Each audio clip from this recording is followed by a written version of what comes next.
Hello, magandang maga mga friendship, mga brother and sisters.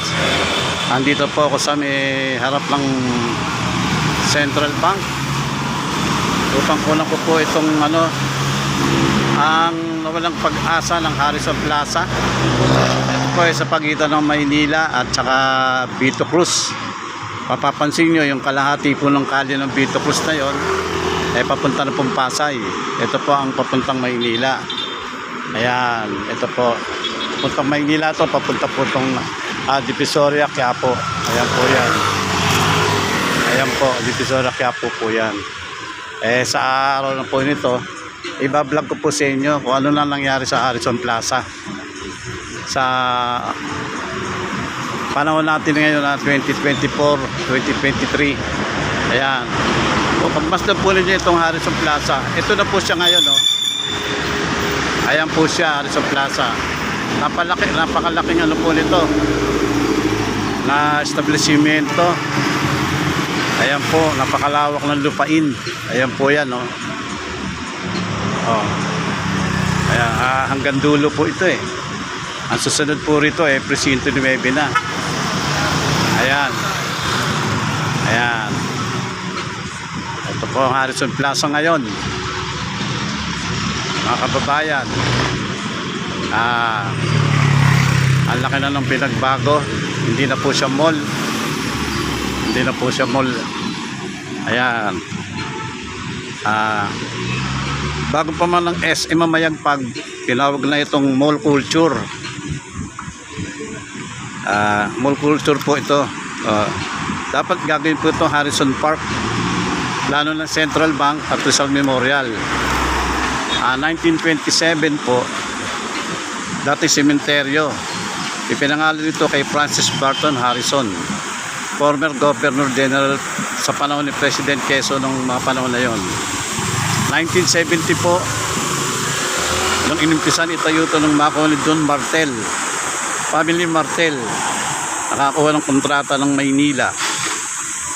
At ito ay naging Harrison Plaza dekada 70 at 80. Ayan po yan. Dinadayo po ito ng ibang tao. Meron po itong 180 stores, 4 na shopping mall, bowling center, arcade center, bumper. Ito po yung kauna-unang mall na may sinihan. Wala pang Jollibee, McDonald's, inasalit iba pa. Pero meron naman itong ice cream house, 3M Pizza, Bread Connection. 1981 mula nang ito'y masunog.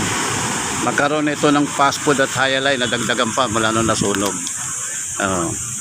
Pero lumipas po ang panahon, mahabang panahon na lumipas, marami na po sumulpot ng mga bagong mall. Andiyan na po ang SM, Robinson, Ayala. Unti-unti na nawala ang kinang nito. Nabintsanggi na lang ito at napabayaan na. May mga pintura po, mga nabago na, dumilim na unti-unti.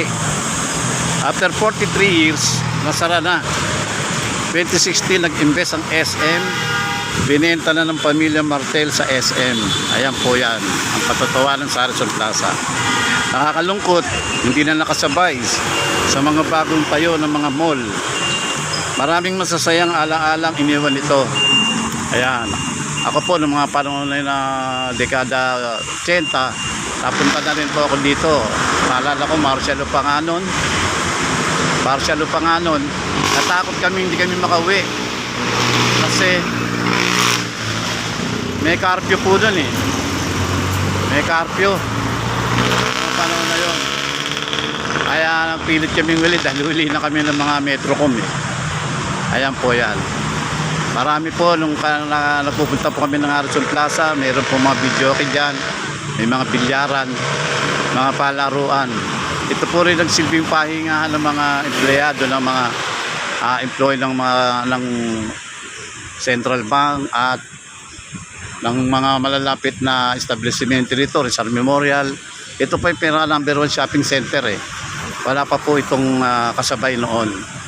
Kaya nga lang, lumipas na yung panahon, nakakalungkot. Ang dating dinadayo, ang makasaysayang Harrison Plaza, ay naging ganito na lang. Ayan, SM po ang nakabili ng Harrison Plaza.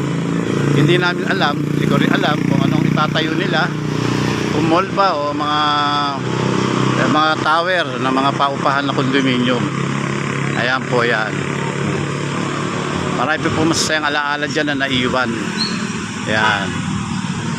Ito po ang Central Bank. Ayan po ang harap ng Central Bank. Ayan po yan. Ayan po yan. So hanggang dito na lang. Sana nagustuhan niyo yung aking vlog. Pakishare naman. At mag-comments kayo kung ano man naging experience niyo sa Harrison Plaza nung ito'y tinayo. Salamat po. Ito po si Angel Demo na nagre-report sa inyo ng mga bagong kasaysayan na walang permanente talaga sa mundo. Salamat po.